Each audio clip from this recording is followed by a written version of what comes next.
You set, Steve? We can start if you're ready to start. Roll tape, please. Okay, when we roll tape, we'll have to... We're rolling. And so this is for real we're rolling? Yeah, you Could you, Yeah, I do. I want to just run in there You and wanna just go check to make inside? sure that for Okay. me it's okay. But you've already soaked this in my jacket. Yeah, Mike, We got speed. you've got speed. Stevie, you ready? Yep, I guess so. Okay.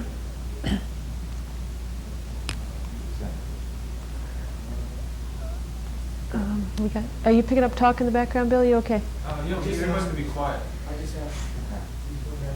Great. Okay. Watch yourself. Okay. Your new solo album, Rock a Little. What can you tell me about it? Well, what can I tell you about Rock a Little? I wish I could tell you more about Rock a Little than there's time to tell you. It started about over a year ago, and for many reasons, all different kind of strange reasons, wound up into one. It wasn't right. It was right, but there was something, you know, like you had the wrong pair of shoes or something. It was wrong. And so, and I knew it wasn't right, and I didn't know why. So I just sort of kind of wandered through this year and a half of trying to understand why I didn't feel that it was right. And I finally kind of understand now why it wasn't, which isn't something I can really tell you now. But it is right now. And it is rocking a little, which rock a little, if you don't know what that means, it means that we kind of rock a little all our life. We rock, I rocked in my cradle for sure. And then in midlife you sort of rock on your feet and then you move onwards to a rocking chair at some point probably. So that's kind of what rock a little means. It means to rock and roll all your life. And this album being, the meaning of it being to rock and roll all your life, and to have that kind of attitude and to kind of stay forever young in your own way. It's a very important statement for me, and I really had to make sure that it was right for the people that like my music, because they would know that it wasn't right. So That's really pretty, the cradle to the rocking chair concept. That's really beautiful. Is there a song called Rock a Little? Yeah. The song, amazingly enough, of course, in all the lots of songs that we've recorded from a year ago, is a song that I'm kind of sharing with my father, because it's it came from my dad and from my friend Rebecca saying to me, you know, we don't care how you feel, you have to go up there and do a show now. And so people in my other everyday funny life call me Lily, and so my dad would say, go ahead Lily, hit it, rock a little, hit the stage, get up. If you don't feel good, go home. And Rebecca would say the same thing. And so this whole thing kind of came about as a statement to, really, it doesn't really matter what your problems are, Stevie, or what is going through your life right now. What really matters is that you have to get up and go out there on stage. And that's what you live for. So go ahead and do that now. And so that's this whole rock. It says, there's this one part that it's about my dad. It says, he knows his daughter. They say, where does she live? He says, oh, up there somewhere. And then he says, go ahead, Lily, hit it, hit the stage. And that's kind of, you know, that's kind of what my life is. So I had to make really a lot of changes and stops and understand what was going on in my life that was other people influencing me and talking to me and making me feel certain ways that maybe I let my own self go a little bit and not, you know, really rely on my own intuitions, which are always the best ones for me. And I'm always right. So to not believe in myself, I think, was the thing that I did that was the wrong thing. I didn't believe in myself for a few days, few minutes, few lifetimes went by. And now I know that it really was all okay. And so I'm really excited. I'm really excited. I want this album to go out because I've been listening to it for so long that I'm really ready to start another record, you know. It's no wonder, I know your fans feel like they know you really well. And the kind of lyrics you write, like the ones about your dad, it's no wonder they feel like that. Yeah. They do know me pretty well. Does this record include the material recorded at church in Dallas? in church. I had heard In you a church, recorded in a Dallas church. Yeah, oh sure. This is, we went, see this was one of my bad planning moves. I moved everybody I knew to Dallas to record with really very little preparation. I prepared. I mean, I wrote the songs, I had the songs written, but all the like rock and roll stars arrived unprepared. And Jimmy Iovine, I put him in a very weird position. You know, he had to kind of go in there and say, well, I haven't really heard the songs either, but we're going to play.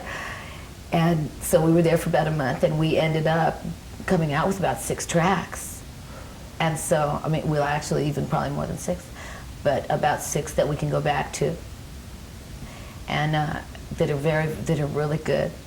I mean, it's like, you know, it's all what I said before. It's all been really good, and the people have been really good, and all the energy that's gone into it, which is a lot of different, you know, Jimmy Iovine's energy, Keith Olsen's energy, Stevie's here and there energy, a lot of different people that played, the girls that sing on the record, all my friends, you know, my backup recording group in Phoenix, you know, that nobody ever knew how to record anything until I moved there. And it's like, you know, I have to record, so you have to learn. So I've been really, you know, crocheting this thing now for really a long time, and it is going to be, when it finally is out, which is I hope very, very soon, it is going to be a real tapestry of energy from a lot of different really brilliant and really the people that I very much respect, woven into this pattern that I hope everyone will understand. The sound in the church must have been spectacular. Fun to sing in there?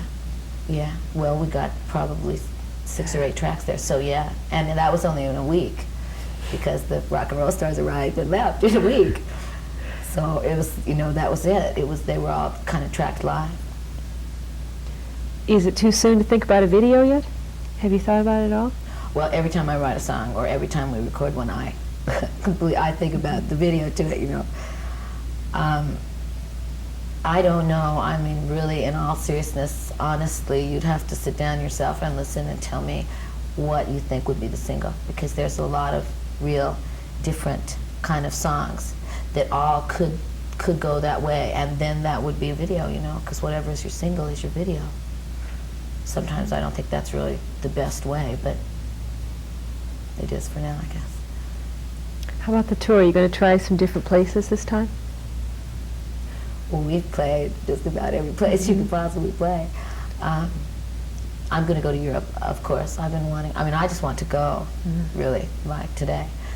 I'll probably do the United States. See, I have to wait. When the record comes out, then it's like from the day I hand it to them, they have about 2 months, or that's about what it takes, until I can really leave this town to go on the road. Because if you go too early, you're kind of, I don't know what the word for it is, you're defeating yourself because it's too early. And so it's better to wait. So that means that I have to hurry and get this out so that I can go. And so I have a feeling that probably maybe I'll go to Europe first. I don't want to go to Europe first. I'd like to go to the United States first before I go there. But it'll depend on, you know, the time schedule, and I don't want to sit around and do nothing for 2 months. After my record comes out, I'll go crazy. You must be dying to get out on the road. Yeah, I mean, that would be really hard for me.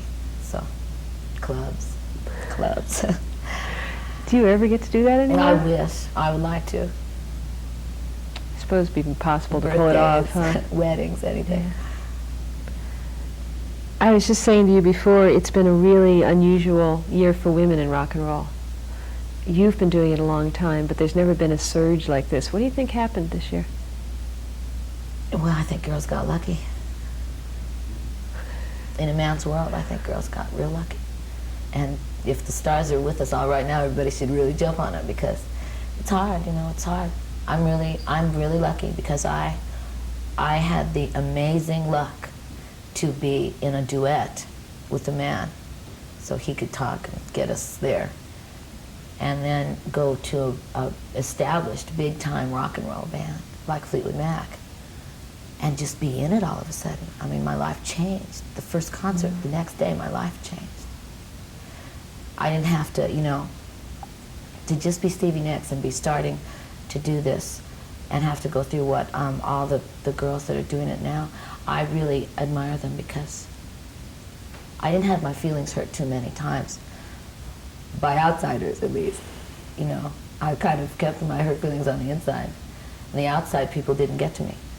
And that's really, you know, at least you can understand friends and the things that they do and say that maybe don't make your life really wonderful, but it's hard when people from the outside come in and tell you they don't like your songs, they don't like your look, they don't like what you do, they don't, you know, you should go into another business. And it's really hard for you to say, well, you know, for me, I'll just sit around and wait for a huge rock and roll band to ask me to join them.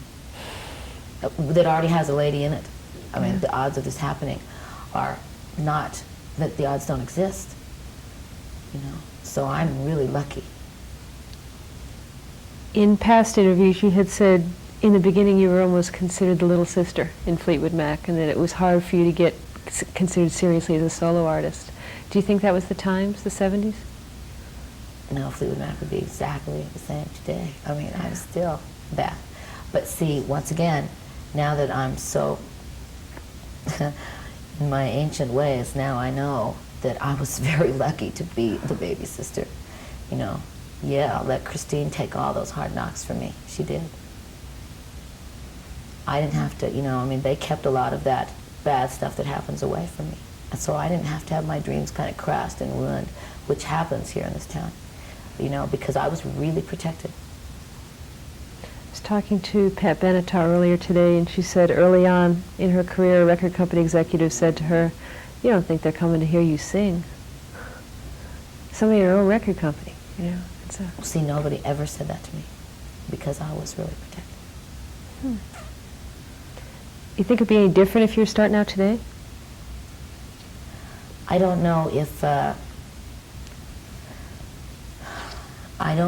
if my fantasy dreams that I have to continue to believe in and write about and send out to my own particular precious audience would be able to hang in there as strong as if I started out today. Once again, I was lucky to skim through 9 or 10 years of a hard road without having to see too much